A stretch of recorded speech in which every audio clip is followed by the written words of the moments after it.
श्री राम श्री रामचंद्र कृपालु भज मन हरण भव भय दारुणम् नव कंज लोचन कंज मुख कर कंज पद कंजारुणम् श्री राम कंदर्प अगणित अमित छवि नवनील नीरद सुंदरम पटपीदमानौ दड़ित रुचि सुचि नैन जनक सुतावनम श्री रामचंद्र कृपालु भज मन हरण भव भय दारुणम् भज दीन बंधु दिनेश दानव दैत्य वंश निकंदनम रघुनंद आनंद चंद कौशल चंद दशरथ नंदनम श्री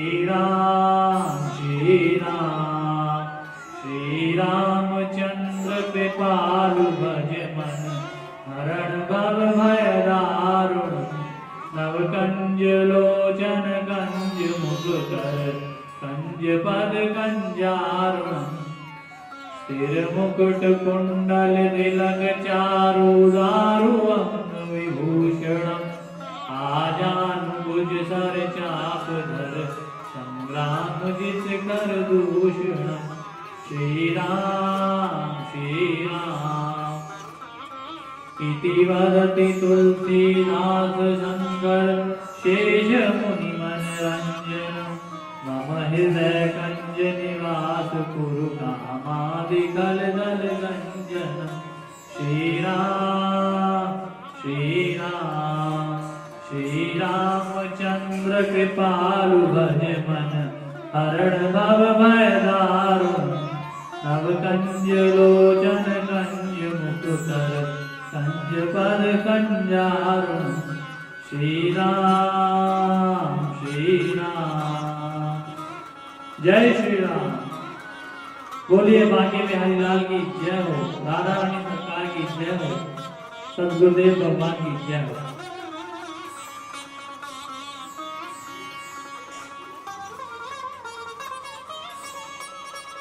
श्री रामचंद्र में अयोध्यापुरी ये महाराज दशरथ की 353 रानियां थी, 3 प्रमुख पटरानियां, 350 पटरानियों के अतिरिक्त 350 रानियां और भी थी। 3 प्रमुख पटरानियों के अतिरिक्त 350 रानियां और भी थी। उनमें 3 रानी बड़ी थी जो राजा दशरथ को अधिक थी, कौशल्या, केकई और सुमित्रा। राजा दशरथ की एक पुत्री थी जिसका नाम शांता था। वह कन्या उन्हें राजा रोमपाल को दी थी क्योंकि उन्हें कोई संतान नहीं थी। राजा दशरथ तो महादानी थे, परम दयालु भी थे। उन्होंने सोचा कि हमारे यहाँ तो फिर संतान हो जाएगी, पर मेरे मित्र को कोई संतान नहीं, इसलिए उन्होंने अपनी कन्या राजा रोमपाल को दे दी। शांता का विवाह ऋषि शंख से हुआ था। राजा दशरथ महायोद्धा थे, उनका रथ 10 दिशाओं में निर्विघ्न घूमता था, उनके सामने कोई योद्धा ठहर नहीं सकता था। इसी कारण उनका नाम दशरथ था। उनका दूसरा अर्थ है रथ। शरीर को, देह को और 5 कामंत्रों, 5 ज्ञानेंद्रियों, कुल 10 इंद्रियां होती हैं। अश्वरूपी तीव्रगामी 10 इंद्रियों में जो शरीर रूपी रथ को बांध कर रखे वही दशरथ है।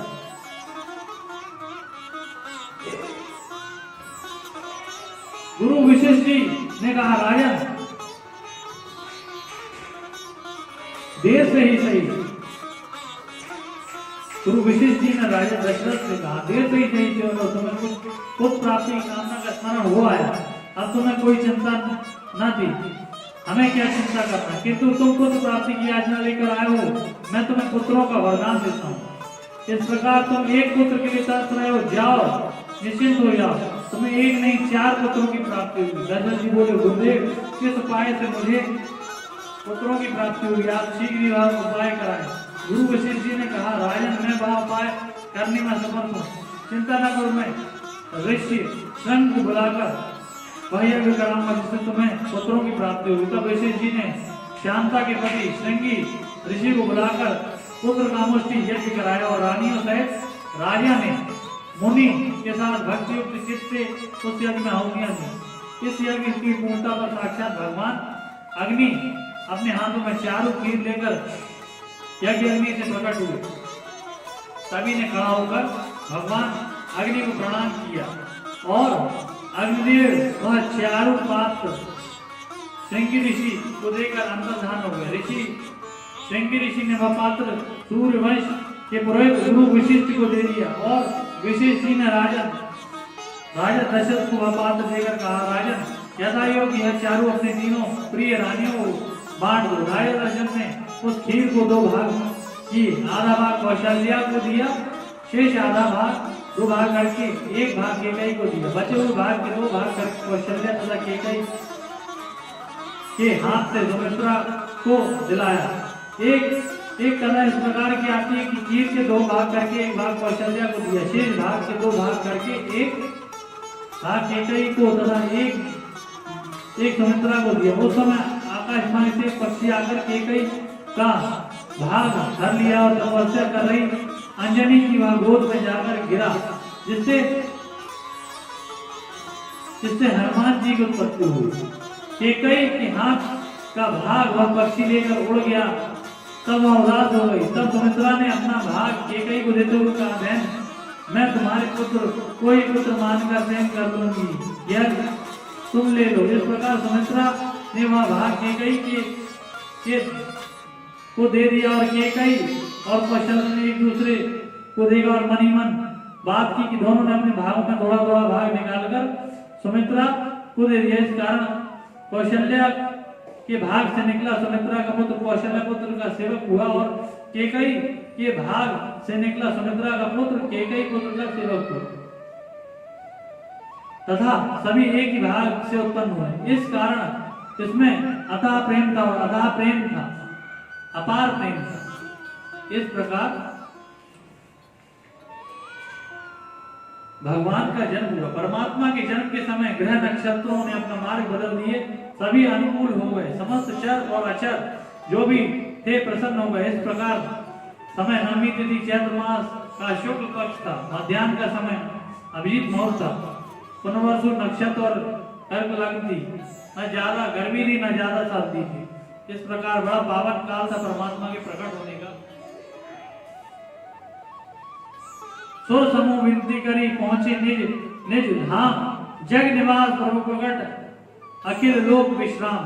भय प्रकट कृपाला दीन दयाला कौशल्या हितकारी, हर्षित महतारी मुनि मनहारी, अद्भुत रूप विचारी, लोचन अभिरामा तनु घनश्यामा, निज आयुध भुज चारी, भूषण वनमाला नयन विशाला, शोभा सिंधु करारी, कहु दुख कर जोरी स्तुति तोरी, की विधि करो अनंता, माया गुण ज्ञानातीत माना, वेद पुराण बनंता, करुणा सुख सागर सब गुण आगर, गेजा गावई श्रुति संता, सो मम हित लागी जन अनुरागी, भय प्रकट श्रीकांता, ब्रह्मांड निकाया निर्मित माया, रोम रोम प्रतिविद काहे, मम कुश शोभासी या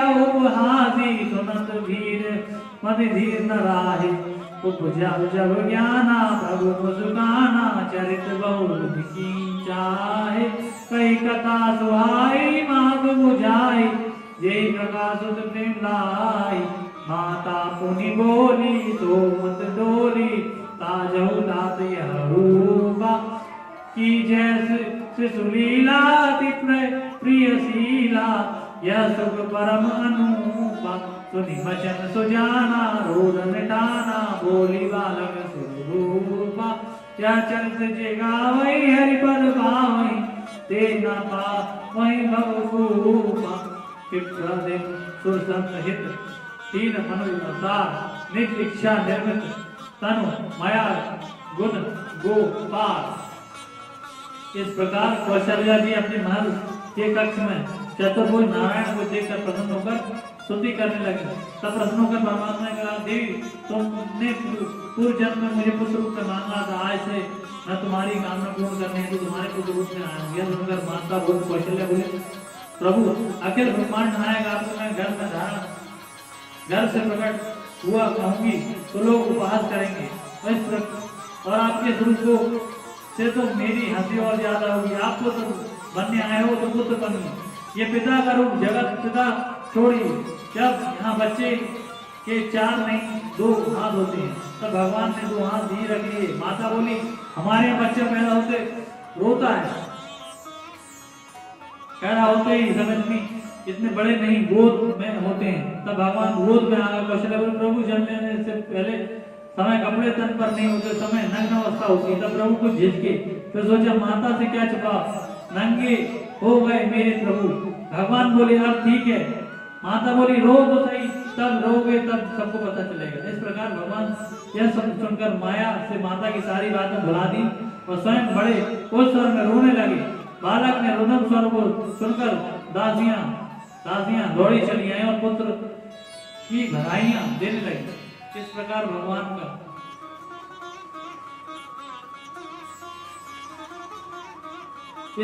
भगवान राम, लक्ष्मण, भरत और शत्रुघ्न 4 पुत्र हुए।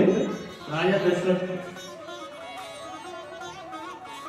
समय बीतता रहा। कुछ समय विश्वामित्र अयोध्या आए। विश्वामित्र ने अपने आश्रम की रक्षा हेतु प्रभु श्री राम को दशरथ जी से मांगा।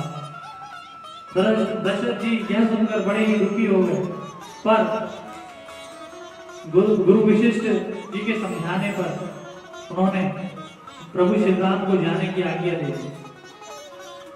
वहां पर उन्होंने अनेक दैत्यों का संहार किया, निशाचरों का संहार करके दोनों भाइयों ने मुनि के आश्रम को पवित्र किया।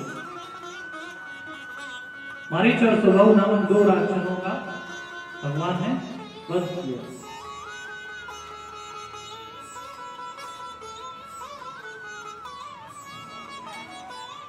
प्रभु ने परम धाम पढ़ाया। मरीच को आगे की लीला का माध्यम जानकर बिना पर का मारकर 100 योजन दूर सागर के पार फेंक दिया। इस प्रकार सुबहु को परम धाम पढ़ाया और मरीच को आगे की लीला का माध्यम जानकर उन्हें 100 योजन दूर सागर के पार फेंक दिया। अहिल्या का भी प्रभु ने उद्धार किया। इस प्रकार राम जी का विवाह माता सीता से स्वयंवर में हुआ। सीता जी की मृत्यु सुनकर माता गौरी ने वर दिया। प्रणाम करके सीता जी गले की माला सरका दी और हंसते हुए बोली। जब वह माता की पूजा करने मंदिर में गई थी तो सीता जी की मृत्यु सुनकर माता गौरी ने उन्हें वर दिया। प्रणाम करते हुए सीता जी पर गले की माला सरका दी और उन्हें उनकी मनोकामना पूर्ण होने का आशीर्वाद दिया। इस प्रकार माता सीता का विवाह प्रभु श्री राम से हो गया और भगवान ने धनुष के दोनों खंडों को पृथ्वी पर पटक दिया।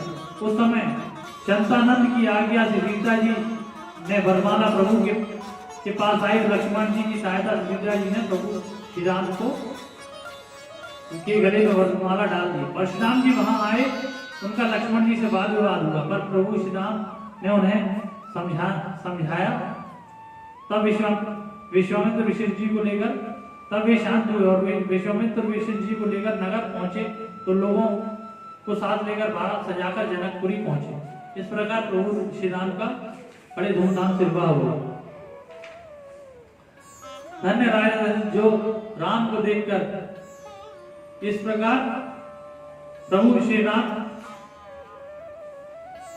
को वनवास भी प्राप्त हुआ।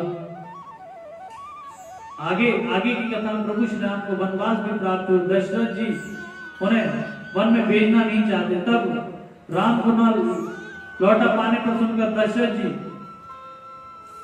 जब प्रभु श्री राम व्याकुल हो गए तब राम को न लौट पाने को सुनकर दशरथ जी व्याकुल हो गए। उन्हें अंधे दंपति का स्मरण हो आया और फिर लक्ष्मण सीता तथा राम को ध्यान करके राम राम कहकर पुकारते हुए अपने प्राणों का परित्याग किया। इस प्रकार प्रभु श्री राम जब वन में चले गए, वनवास को चले गए, तो राजा दशरथ जी के प्राणों का प्राण छूट गए। इस प्रकार माता सीता का हरण रावण के द्वारा हुआ।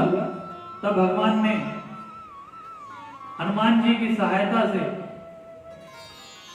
वानरों की सेना, सुग्रीव को अपना मित्र बनाकर वानरों की सेना से लंका पर चढ़ाई कर दी और भगवान श्री राम ने रावण, कुंभकर्ण, मेघनाथ इत्यादि दैत्यों का संहार किया और विभीषण जो कि रावण का भाई था उसको लंका का राजा घोषित करते हुए सबको आनंद दिया।